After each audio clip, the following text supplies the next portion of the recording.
Okay. Ma'am, yung sagutan ni na Attorney Kapunan and Attorney Ferrer. As a lawyer, basic.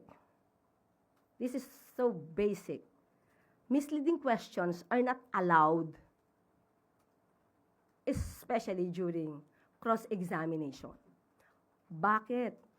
Kasi if you will ask misleading questions and you will just demand an answer na yes or no, nothing more, nothing less, it will definitely give also a wrong answer.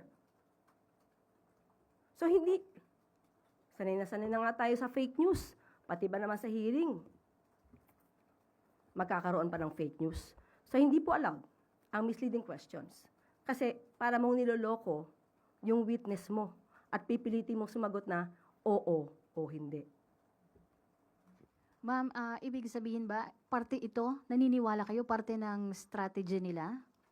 Yung ginagawa ng defense?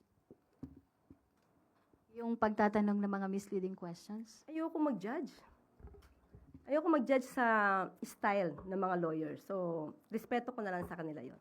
Okay, thank you, ma'am. Follow